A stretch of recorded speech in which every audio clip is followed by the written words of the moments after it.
Antibiotik merupakan suatu obat yang dimana dia itu digunakan untuk mengatasi ataupun mencegah infeksi bakteri. Di mana antibiotik ini tergolong ke dalam dua jenis. Yang pertama ada antibiotik jenis bakteriostatik. Statik yang berarti stop, yang berarti dia itu menghentikan. Di mana jenis antibiotik bakteriostatis ini bekerja dengan cara menghambat pertumbuhan bakteri dengan cara menghambat komponen yang dibutuhkan untuk berkembang biak, seperti menghambat replikasi DNA, menghambat sintesis protein, dan juga metabolisme enzim. Yang kedua ada jenis antibiotik bakteriosidal. Bakteriosidal ini yaitu jenis antibiotik yang dia itu bekerja dengan cara membunuh bakteri. Contohnya itu dengan cara menghambat pertumbuhan dari atau menghambat pembentukan dari dinding sel, sehingga nantinya bakterinya itu akan mati. Perlu diketahui bahwa antibiotik itu tidak bisa digunakan untuk virus, untuk membunuh virus. Mengapa demikian? Terdapat dua alasannya. Yang pertama dikarenakan virus itu berkembang biak dengan menggunakan sel inangnya. Sedangkan antibiotik jenis bakteriostatik itu bekerja dengan cara menghambat sel dari bakteri, bukan dari sel inangnya. Nah, alasan yang kedua, karena antibiotik jenis bakteriosidal itu menghambat pembentukan dari dinding sel, sedangkan virus itu tidak mempunyai dinding sel. Nah, itulah mengapa antibiotik ini tidak bisa digunakan untuk membunuh virus. Nah, selanjutnya untuk mengetahui bagaimana potensi ataupun aktivitas dari antibiotik ini, maka perlu dilakukan pengujian potensi ataupun aktivitas dari antibiotik terhadap mikroba. Di mana prinsip dari pengujian potensi antibiotik itu yaitu dengan melihat bagaimana efek inhibitor ataupun bagaimana penghambatan dari zat antimikroba ataupun antibiotiknya terhadap mikrobanya.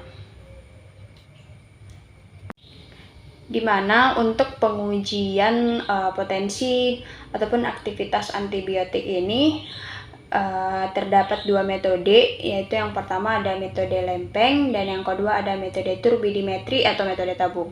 Metode lempeng ini merupakan suatu metode yang mana nanti dia itu menggunakan media padat atau yaitu media agar. Sedangkan untuk metode turbidimetri ini yaitu dia menggunakan media cair, di mana nanti dalam media cair ditanamkan mikrobanya, dan di mana untuk metode tabung ini nanti akan menggunakan spektrofotometri. Nah, di sini saya akan menjelaskan mengenai metode lempeng, di mana untuk pengujian potensi antibiotik dengan metode lempeng ini, di mana nanti menggunakan media padat yaitu media agar, di mana nanti akan dilihat bagaimana zat antimikroba ataupun antibiotiknya itu berdifusi, kemudian akan diamati daerah beningnya. Daerah beningnya itu yang merupakan zona hambat dari zat antimikroba itu terhadap mikrobanya. Dan perlu kita ketahui bahwa untuk pengujian dari aktivitas ataupun potensi antibiotik ini sudah ditetapkan di dalam farmakope. Di sini saya mengambil contoh farmakope 3, di mana seperti yang terlihat pada gambar, di situ sudah ditentukan jenis jenis antibiotiknya dan bakterinya apa, dan juga di situ ditentukan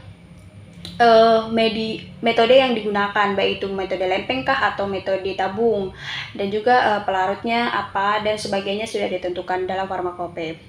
Nah, sebagai contoh ada obat jenis antibiotik doxylin, di mana dia itu menggunakan bakteri Staphylococcus aureus, dan cara pengujiannya itu dengan cara metode lempeng. Dan di sini saya mengambil contoh pengujian potensi antimikroba pada jenis antibiotik doxycycline dengan mikroba ataupun bakteri Staphylococcus aureus. di mana antibiotik doxycycline ini merupakan suatu antibiotik yang digunakan untuk mengobati infeksi saluran pernapasan, saluran pencernaan, saluran kemih, kulit, dan juga jaringan lunak. Di mana doxycycline ini merupakan jenis antibiotik bakteriostatik, di mana dia itu menghambat ataupun mengganggu pertumbuhan bakteri dengan cara menghambat sintesis protein. Di mana jenis antibiotik doxycycline ini merupakan jenis antibiotik spektrum luas, karena dia itu bisa digunakan untuk berbagai bakteri, baik itu bakteri gram positif dan juga bakteri gram negatif. Adapun untuk cara kerjanya, yang pertama kita siapkan alat dan bahan, kemudian kita buat garis menjadi tanda ataupun label pada media agar plate. Nah, yang kemudian itu merupakan tanda untuk obatnya nanti. Kemudian nanti kita sterilisasikan OC dengan cara memanaskannya dengan bunsen. Kemudian kita ambil bakteri dengan menggunakan OC tersebut, dan kita stripkan, biarkan bakteri tersebut pada semua media agarnya itu sampai merata dengan teknik berikut ini.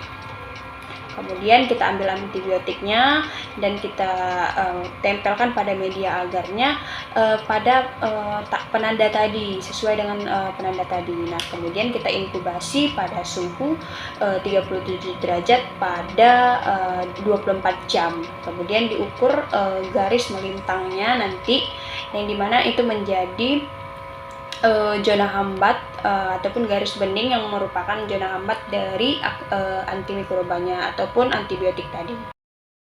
Dapat dilihat seperti pada gambar, antibiotik yang paling sensitif atau zona hambatnya yang paling luas itu adalah antibiotik A, T, dan K, di mana antibiotik yang paling sensitif itu adalah antibiotik K, karena area beningnya itu lebih besar, berdiameter lebih besar, sehingga antibiotika ini lebih dianjurkan ataupun lebih baik